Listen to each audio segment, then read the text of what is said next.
Всем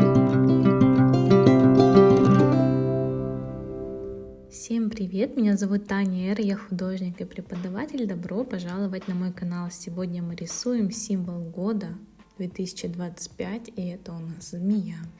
Не забудьте подписаться на канал, оставить ваш комментарий и лайки. Также подписывайтесь на мой телеграм, там я делюсь своей жизнью, тем, что у меня происходит, также анонсами мастер-классов, а еще подпишитесь на инстаграм. Ссылки найдете в описании к видео.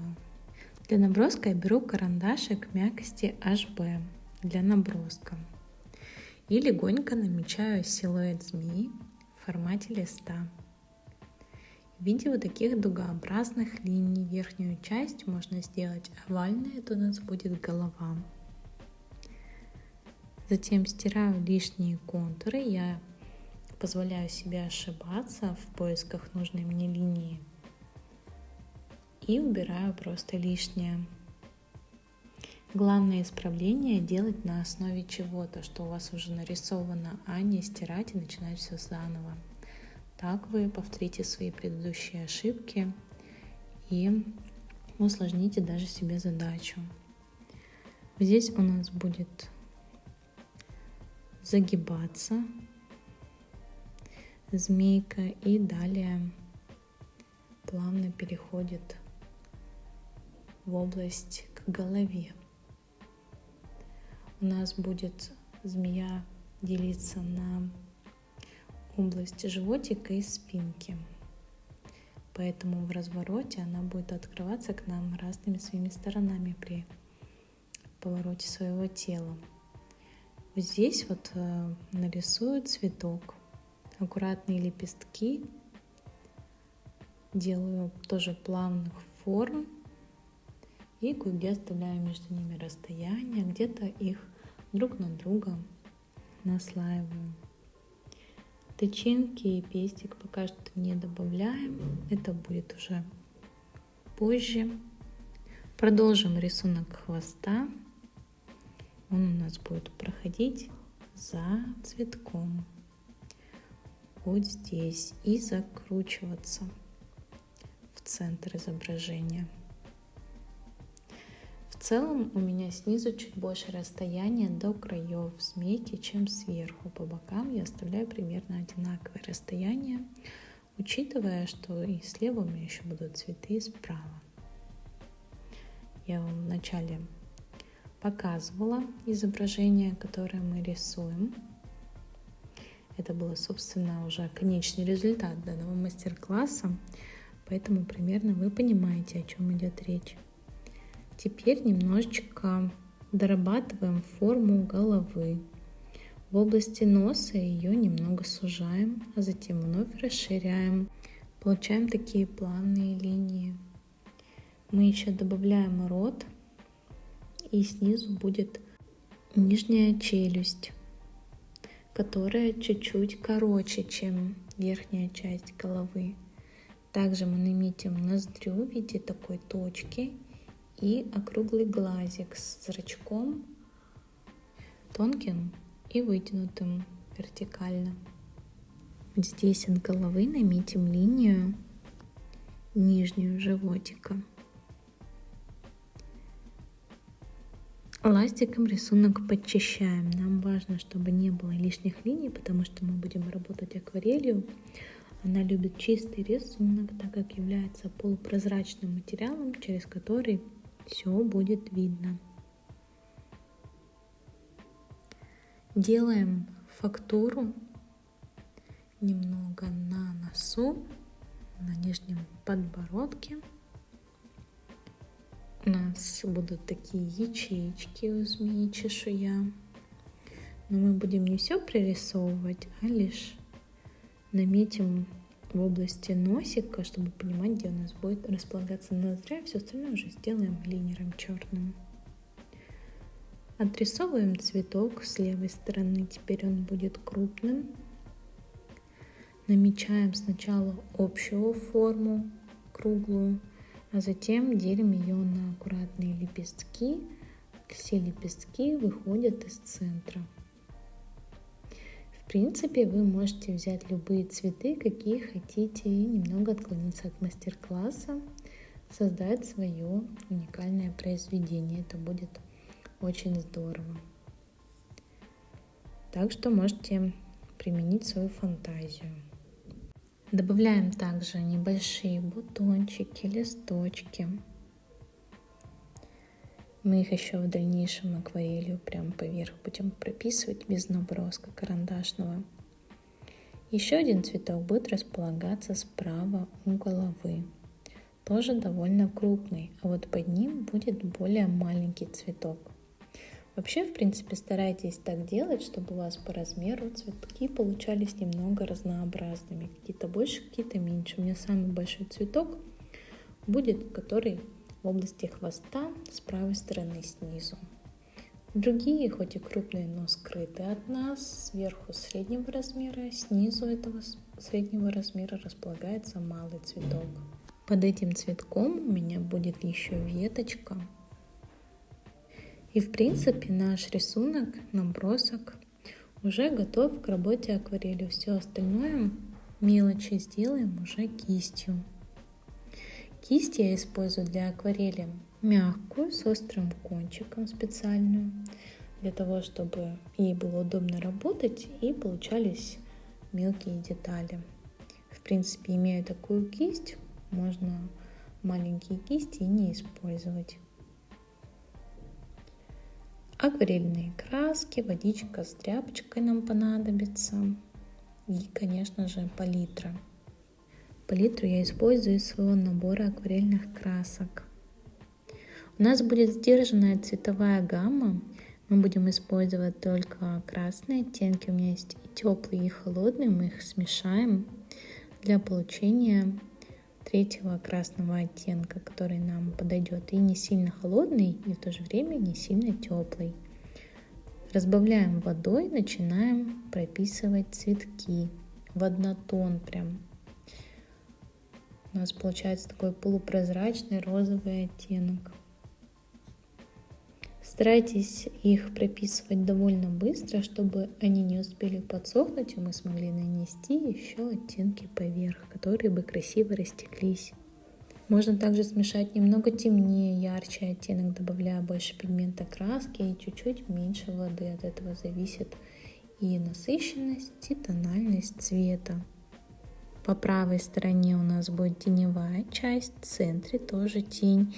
И цветок, который у нас находится позади змеи, такой маленький, он будет прям в тени. Мы его можем в целом сделать потемнее, чтобы увести на дальний план. Мы будем работать в смешанной технике. Сначала я очень легонечко полупрозрачно возьму цвет в работе, а далее буду графическими элементами заполнять рисунок и завершать его. Темным красным с добавлением немного черного пишем серединку. Края делаем такими лучиками. Где-то этого темного будет больше в цветах, где-то меньше. Разнообразие очень важно в целом в природе и в живописи, в картинах в любых. Смотрится очень интересно, потому что одинаковость утомляет и не вызывает особо эмоций, кроме как порядка. Ощущение порядка, а мы здесь на самом деле не преследуем такой цели. Теперь наведем оттенок немножко поярче. И кончиком кисточки будем добавлять маленькие бутоны. Начинаем в верхней части их добавлять. Прям можно это делать хаотично, придерживаясь такого внутреннего чувства равновесия. И от бутончиков мы ведем аккуратненькие тонкие веточки кончиком кисточки. Правее тоже добавляем бутончики. Соединяем их в одну веточку. Вот здесь добавим отдельно один бутончик. Еще чуть ниже у нас будут на веточке. Можно сначала веточку прорисовать. Она будет более жирненькая, толстенькая. И от нее парочку тонких веточек. А справа вот здесь маленький бутончик, листочек. Да, у нас будет и то, и другое на самом деле. Чтобы сделать бутоны, можно сделать более округлую форму, плавную, листочки с заостренным кончиком. Перебираемся на левую сторону и здесь от цветка добавляем веточки с листочками, с бутончиками. Возле цветка уведем к голове веточку, выведем ее вот здесь наверх, добавив еще парочку листочков. Снизу сделаю парочку мазков слева и один справа для поддержания такой общей целостности. Но опять же я использую ритмы и не делаю симметрию с двух сторон. Также у меня цветов разное количество по правой и по левой стороне. И здесь мы подключаем законы композиции. Темным красным со смешением с черным еще добавляем серединки по высохшей бумаге. Вторым уже слоем. И делаем неровный край, как в прошлый раз. Как видите, прошлый наш контур немного растекся, потому что не были высохшие цветки. А сейчас уже контур получится более четким по сухой бумаге. И немного добавляем теней на лепестки более розоватым ярким оттенком. Но не везде, лишь кое-где небольшими мазками. Так у нас появляется объем в цветах, когда у нас есть светотень. Лепестки мы также можем разделить друг от друга тенями, которые падают от соседних лепестков. Ну, а все остальное уже сделаем линером. Не забываем про то, что у нас смешанная техника, и какие-то мелкие детали мы еще можем там доработать. Добавляем тени на веточке. Темно-коричневый цвет добавляю в бордовый, который мы смешали из красного, черного. Можно с фиолетовым смешать. Добавляем эти тени на веточках везде. Можно также дополнительные листочки добавить. И у бутончиков сделать такое основание из темных пятнышек, от которых уже идет сам бутончик. Это немного нам придает тоже объема. И сразу смотрите, как немножко подчеркивает этот темный оттенок наше изображение, делая его более выразительным. Добавляем по маленьким бутончикам темный оттеночек. Но опять же не на всех бутонах. Не нужно каждый подчеркивать, не нужно каждый детализировать. Нужно знать меру и чувствовать ритмы, чередовать. Теперь закончим с цветами, перейдем к змее. Сделаем на ней розоватые рефлексы. Это отражение в переводе, значит, когда у нас предметы друг в друге начинают отражаться при взаимодействии, когда рядом друг с другом находятся. Розовый и светлый используем, разбавляя с водой. На змейку добавляем. Затем берем коричневый оттенок, более темный, и начинаем им писать голову. Переходим в животик. Носик более темненький. Далее мы делаем более полупрозрачный оттенок. Вот здесь справа ее дописываем в нижней части. Получаем довольно светлые оттеночки Тут к хвосту ближе можно затемнить тон. У меня здесь получается коричневый и бордовый в смеси. Нижнюю челюсть делаем более однородные, без светлых пятен. И немного, если нужно, подправляем контуры, их выравниваем, форму дорабатываем и оставляем сохнуть. Берем яркий красный оттенок, холодный, пишем глазик. Он у нас будет тоже яркий, красный. Добавим черный оттенок и сделаем тени в глазике в верхней части, немного слева и вокруг глазика. Также сверху линию выведем, как такую бровку.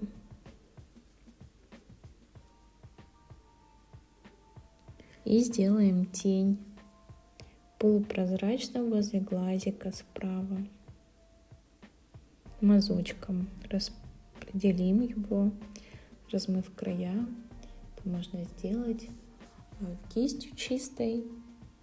Ее немножко нужно отжать и промокнуть лишний тон краски. А теперь будем работать черным линером. Нужно дождаться полного высыхания, чтобы у нас вообще не осталось воды, иначе линер может начать немного растекаться по воде. Пока акварельные краски я закрою и начинаю обводить контуры цветов змеи черным линером. У меня линер 0,5 мм, в принципе тут подойдет любой. Не забывайте про разнообразие здесь.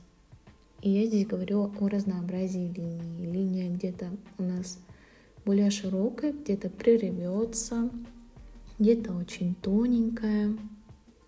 Это все тоже нам создаст ощущение объемности изображения, только используя средства выразительности линия. У цветков можно сделать пестик и тычинки.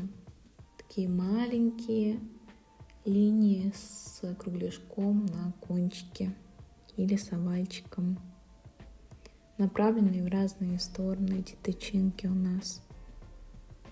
Получается очень красиво. Где-то можно подчеркнуть веточку линером, но по контурам вводить не обязательно. Только добавим немножко где очертаний. А в бутонах, может быть, покажем лепестки. У нас же бутон состоит из лепестка, и где-то там есть границы лепестков, которые сложены в бутон. Вот это можно показать. Давайте, пока вы обводите, я вам расскажу про уроки, по которым вы можете научиться рисовать с нуля. И они находятся у меня на канале. Они абсолютно бесплатные и выстроены последовательно. Там я объясняю всю базу рисунка, живописи. Уже снята часть уроков, и они будут продолжаться, поэтому обязательно подпишитесь на канал, смотрите уроки, повторяйте за мной и научитесь рисовать. Ваши работы, которые у вас получаются на моих уроках, и, кстати, на мастер-классах тоже, вы можете присылать ко мне в директ в Инстаграме или в Телеграм. Я с удовольствием смотрю на ваши работы и даю вам обратную связь, если она вам нужна. Если что-то не получается, я тоже помогаю моим ученикам по всем вопросам, по урокам. Можете писать мне смело. Я очень дам вам лояльную обратную связь, корректную. И поддержу вас в вашем начинании, в рисовании. Ссылки на Инстаграм, на Телеграм найдете в описании к видео. Также я преподаю онлайн по всему миру и офлайн в городе Краснодар в своей мастерской. Поэтому, если вас интересуют индивидуальные уроки со мной, вы можете перейти на сайт по ссылке в описании, там посмотреть курсы, стоимость занятий, либо также сразу пишите мне в мессенджеры, указанные по ссылочке в описании к видео. Все там находится важное. Под этим видео можете написать комментарий, вообще, в принципе, как вам урок, что у вас получилось ли, и ваши пожелания по следующим мастер-классам, по урокам. Я прислушиваюсь к моим подписчикам и снимаю для вас то, что вам нужно, то, что вас отвлекается. И дальше продолжим рисовать нашу змейку. Нужно создать ей фактурку, как мы говорили, чешуйки, да, у нее есть. И на животике у нее такие линии по форме дугообразные. Это мы с вами будем добавлять. Начинаем мы с головы. Делаем ей такие клеточки разного размера, деля их какие-то более широкие, какие-то более узкие у нас. Носик окружает тоже такая ячеечка, и ноздря темненьким закрашивается линером, образует такую точечку или даже скорее треугольничек в области носика. Также мы немного обводим глазик, в верхней части пожирнее его обводим и закрашиваем зрачок черным. Нужно область рта выделить и сделать это место линией пожирнее. Линия жирная, но опять же она где-то жирнее, где-то немножечко поуже. Не забывайте об этом. И вот здесь уже у нас начнется нижняя часть змейки, животик, это область шейки. Мы начинаем добавлять линии по форме дугообразно.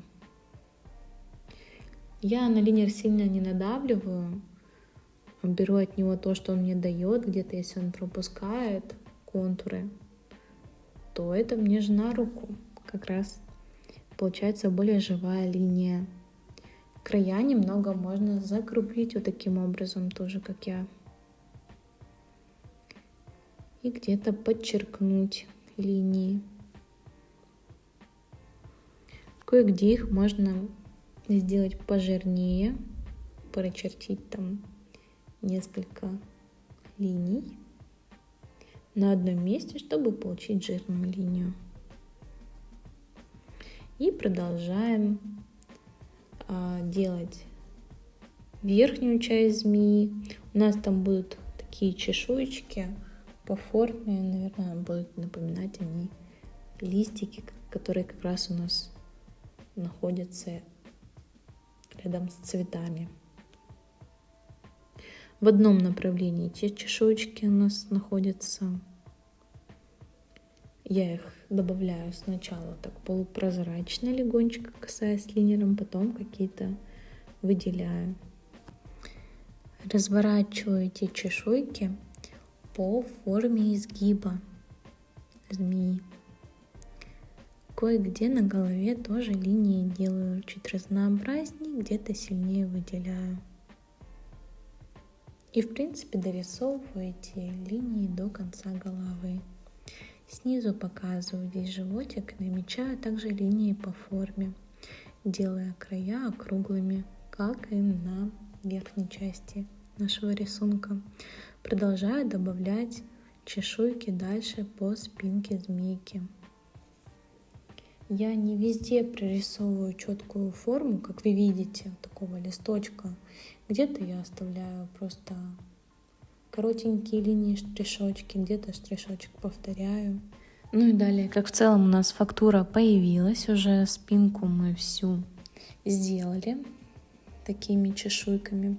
Потом можно уже линии разнообразить, где-то их выделить, пожирнее, подчеркнуть. Где-то, может быть, уточнить форму этих чешуек, прорисовать ее более четко. Смотрите, как преображается уже наше изображение. Еще сильнее его может преобразить добавление теней в этих чешуйках. И также мы будем это делать черной ручкой, черным линером. А тени это у нас собственные будут, которые непосредственно на змее у нас будут находиться. мы продолжаем немножко добавлять теней на сами чешуйки, на линии тоже. Я также по длине линии делаю разными и выделяю их по длине по-разному. Тоже можно на это обратить внимание. По контуру змейку тоже кое-где можно выделить пожирнее, особенно в местах, где у нас происходят изгибы. В этих местах обычно есть напряжение, его мы можем показать также более темной линией. Все эти знания, кстати, можно применить в рисовании набросков людей, даже обнаженной натуры. Там, когда мы используем просто линию, это можно применять, и будет очень выразительный набросок, интересный, с разнообразной живой линией. Теперь вернемся к собственным теням. Вот эта часть хвоста, которая у нас там уходит к цветам, мы ее начинаем затемнять, оставляя лишь небольшие просветы. В целом там линии делаем пожирнее. У нас появляется тон более темный. Также мы этот прием будем использовать под цветами рядом, чтобы их выделить. Также я вот здесь вот рядом с цветком чешуйки затемняю. Снизу тоже, оставляя на них свет, в том числе тоже. То есть форму чешуек я никуда не деваю, как бы обхожу их, может быть, даже можно сделать между чешуйками эти тени. Теперь вот здесь вместе изгиба тоже добавляю немножечко затемнений. Прям можно там проштриховать, заполнить пространство, и за счет этого у нас становится темнее по тону область. Здесь вот уголочек делаю темнее и в принципе пока оставляю. Далее вот здесь под крупным нашим самым цветком добавляю тени, плавно переходящие к ячеечкам, подчеркивающие их форму. Смотрите, и сразу цветы тоже выделяются, да? Особенно мы выделим вот эти цветы, которые возле головы, и вот этот цветочек, который у нас в области хвоста располагается. Мне еще понадобится акварель. Я ее открываю и немного еще поверх доработаю. Беру коричневую красочку, добавляю красный холодный оттенок и сделаю еще тени по змейке в этих местах, как раз таки, где мы с вами черным линером и набирали тон. Акварелью там тоже можно затемнить. Также немножечко животик затемняю, подчеркивая его линии. Также по фактуре я работаю. Нижнюю челюсть затемняю, плавно перехожу к шейке, вот этому животику нашему, нижней части змейки, и начинаю добавлять также темные полосочки.